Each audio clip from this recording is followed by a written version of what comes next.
Bonjour à tous, aujourd'hui je vais vous expliquer pourquoi la France est un paradis bancaire pour les investisseurs immobiliers et quelles sont les conditions favorables pour pouvoir emprunter en France.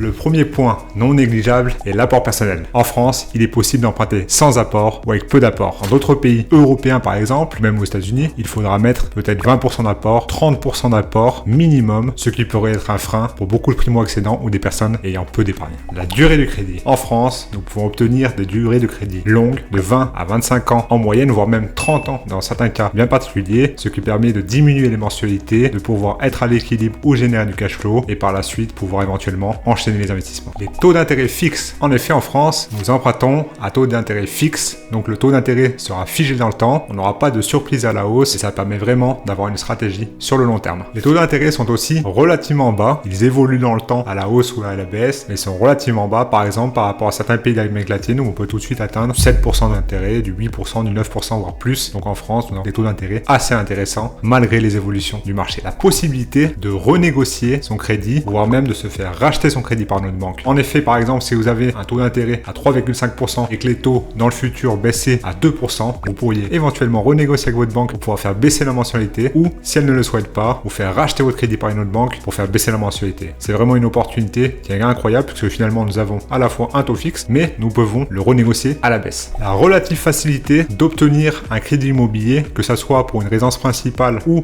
un investissement locatif, en se formant, en recherchant les bons biens et en présentant un dossier bancaire vraiment impactant pour la banque, il sera relativement facile, je mets bien les guillemets, relativement facile d'obtenir des crédits pour des montants assez importants. On rappelle que ce sont des montants de plusieurs centaines de milliers d'euros. Versus par exemple, si vous souhaitiez emprunter pour créer une entreprise, le dossier serait beaucoup plus compliqué et les banques vous demanderaient beaucoup plus d'apport. L'assurance du crédit, comme on l'appelle l'assurance emprunteur, permet de protéger les co-emprunteurs contre un risque par exemple de décès. Si vous par exemple vous investissez à deux et que malheureusement une personne décède, la quote-part du crédit de la personne sera remboursée par l'assurance. Donc c'est vraiment une protection incroyable que l'on peut avoir en France. L'enchaînement des crédits immobiliers. En France, il est possible d'avoir recours à plusieurs crédits sur plusieurs biens immobiliers, c'est-à-dire pouvoir enchaîner des crédits. Il existe un taux d'endettement recommandé par le HCSF de 35% que les banques peuvent dépasser, donc soit par une dérogation, soit éventuellement par l'investissement via des sociétés immobilières, ce qui vous permettra d'aller plus loin et de continuer à emprunter. Les avantages, comme par exemple le PTZ, donc le prêt à taux zéro pour les primo-accédants ou sur certaines conditions qui vous permet d'emprunter à taux zéro pour une partie de votre résidence principale par exemple. En conclusion, il est vraiment important de comprendre qu'en France, c'est une réelle opportunité de pouvoir investir dans l'immobilier, via notamment l'emprunt bancaire et que les conditions sont en somme toute exceptionnelles versus d'autres pays européens ou hors Europe.